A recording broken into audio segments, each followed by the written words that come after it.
കേന്ദ്രത്തെ രൂക്ഷമായി വിമർശിച്ചുകൊണ്ടായിരുന്നു നയപ്രഖ്യാപനം. കേന്ദ്ര നയം ഫെഡറൽ സംവിധാനത്തിന് വെല്ലുവിളിയാണ്. സർക്കാരിന്റെ നേട്ടങ്ങൾക്ക് തടസ്സം കേന്ദ്ര സർക്കാരാണെന്നും കേന്ദ്രം നിലപാട് പുനഃപരിശോധിക്കണമെന്നും ഗവർണറുടെ നയപ്രഖ്യാപനത്തിൽ പറയുന്നുണ്ട്.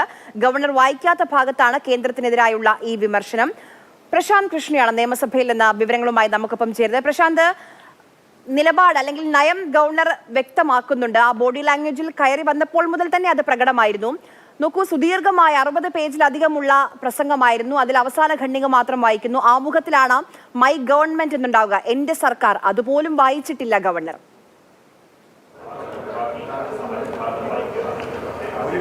ആര്യ, നയപ്രഖ്യാപന പ്രസംഗത്തിൽ ഗവർണർ അദ്ദേഹത്തിന്റെ നയം വ്യക്തമാക്കുകയാണ്. സർക്കാരുമായി ഒരു തരത്തിലുള്ള സഹകരണത്തിനും താനില്ല എന്നതാണ്. അത് നയപ്രഖ്യാപന പ്രസംഗ അവതരണ വേദിയിൽ അദ്ദേഹം അത് കൃത്യമായി തന്നെ നിയമസഭയ്ക്കകത്ത് പ്രകടിപ്പിക്കുകയാണെന്നുണ്ടായത്. കേരള നിയമസഭയുടെ ചരിത്രത്തിൽ സാധാരണ ഗവർണർമാർ ഇങ്ങനെ നയപ്രഖ്യാപന പ്രസംഗം പൂർണ്ണമായും വായിക്കാതെ ഒഴിവാക്കുന്ന ഒരു സമീപനം സ്വീകരിച്ചിരുന്നില്ല. അതുകൊണ്ട് തന്നെ പ്രതിപക്ഷം ഇന്നത്തെ ഗവർണറുടെ നിലപാടിനെയാണ് വിമർശിക്കുന്നത്. ഇത് നിയമസഭയുടെ ചരിത്രത്തിലെ കറുത്ത അധ്യായമാണ്. ഗവർണറെയാണ് പ്രതിപക്ഷം വിമർശിക്കുന്നത്. ഏതായാലും ഇന്നിപ്പോൾ രാവിലെ ഗവർണർ നിയമസഭയിലേക്ക് എത്തിയപ്പോൾ മുഖ്യമന്ത്രിയും സ്പീക്കറും പാർലമെന്ററി കാര്യ മന്ത്രിയും ചേർന്ന് ബൊക്കെ നൽകി അദ്ദേഹത്തെ സ്വീകരിച്ചു. വന്നിറങ്ങുമ്പോൾ തന്നെ ഗവർണറുടെ മുഖഭാവം പ്രസന്നമായിരുന്നില്ല. അദ്ദേഹം സർക്കാരുമായി തുടരുന്ന ഒരു രോഷപ്രകടനം അത് അദ്ദേഹത്തിന്റെ ശരീരഭാഷയിൽ പ്രകടമായിരുന്നു. കീഴ്വഴക്കം പോലെ തന്നെ അദ്ദേഹത്തെ അകത്തേക്ക് മുഖ്യമന്ത്രിയും സ്പീക്കറും ചേർന്ന് ആനയിച്ച് അദ്ദേഹം ഈ നയപ്രഖ്യാപന പ്രസംഗം നടത്തുന്ന പോഡിയത്തിലേക്ക് അവിടെ എത്തി. എല്ലാവരും കൗതുകത്തോടെ കാത്തിരുന്നത് ഈ സർക്കാരിനെ വിമർശിക്കുന്ന ഗവർണറുടെ ഭാഗത്തു നിന്ന് സർക്കാരിന്റെ വികസന നേട്ടങ്ങളും നയപരിപാടികളും വിശദീകരിക്കുന്ന അല്ലെങ്കിൽ കേന്ദ്ര വിമർശനങ്ങൾ ഉൾക്കൊള്ളുന്ന നയപ്രഖ്യാപന പ്രസംഗം ഗവർണർ വായിക്കുമോ എന്നതായിരുന്നു.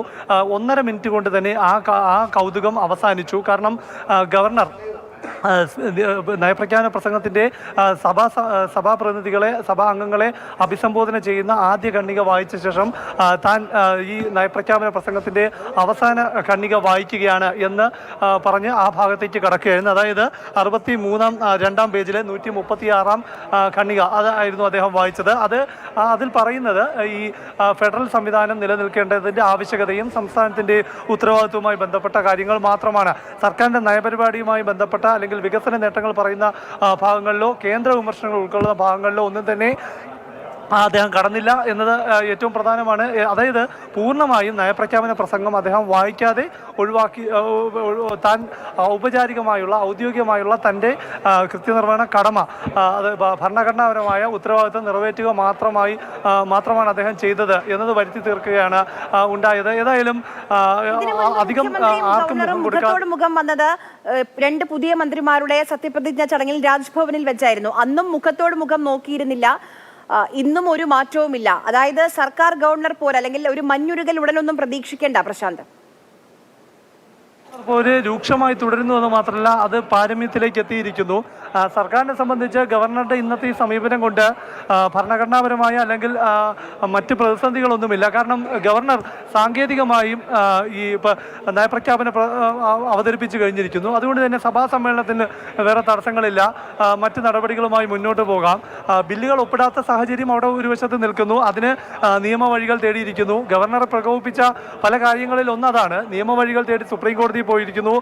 ഗവർണർക്കെതിരെ ഭരണ സംഘടനകൾ തന്നെ തെരുവിൽ പ്രതിഷേധം നടത്തുന്നു. എല്ലാത്തിനും ഉപരി മുൻപൊന്നുമില്ലാത്ത വിധം ഈ ഗവർണർ ഭരിക്കാൻ അനുവദിക്കുന്നില്ലെന്നും അതിന് ഉചിതമായ സാഹചര്യം ഒരുക്കണമെന്നും ആവശ്യപ്പെട്ടുകൊണ്ട് ഗവർണർക്കെതിരായ പരാതി രാഷ്ട്രപതിക്ക് മുന്നിൽ വരെ എത്തിയിരിക്കുന്ന സാഹചര്യം.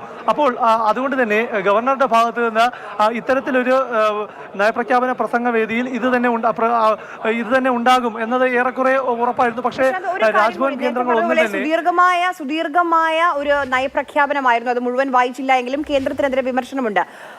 ഇതിൽ ഈ ക്ഷേമ പെൻഷനെ കുറിച്ച് പരാമർശിക്കുന്നുണ്ട്. അത് വിജയകരമായി നടപ്പിലാക്കുന്നു എന്നാണ് സർക്കാരിന്റെ അവകാശവാദം.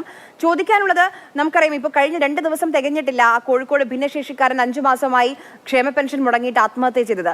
ക്ഷേമ പെൻഷനെ കുറിച്ച് എന്താണ് നയപ്രഖ്യാപനത്തിൽ സർക്കാർ പറയുന്നത്?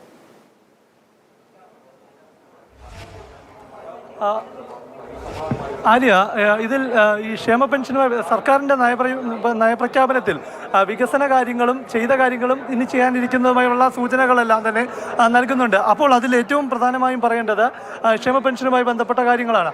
അതിൽ സർക്കാരിൻ്റെ ഈ അവകാശവാദം പൊള്ളയാണ് എന്നത് വ്യക്തമാണ്. കാരണം ഇങ്ങനെയാണ് അത് വിശദീകരിക്കുന്നത്. ഗവർണർ അത് വായിക്കാത്തത് കൊണ്ട് തന്നെ നമുക്ക് ആ ഭാഗങ്ങളൊന്ന് ആവർത്തിക്കാം, വിശദീകരിക്കാം. എൻ്റെ സർക്കാർ ദരിദ്രരിൽ ഏറ്റവും ദരിദ്രരായവരും ക്ഷേമവും സാമൂഹ്യ സുരക്ഷയും ഉറപ്പാക്കുന്നതിനായി സാമൂഹ്യ സുരക്ഷാ പെൻഷൻ പദ്ധതി വിജയകരമായി നടപ്പാക്കി വരുന്നു എന്നതാണ്. പ്രത്യേകം ശ്രദ്ധിക്കണം, വിജയകരമായി നടപ്പാക്കി വരുന്നു എന്നതാണ്.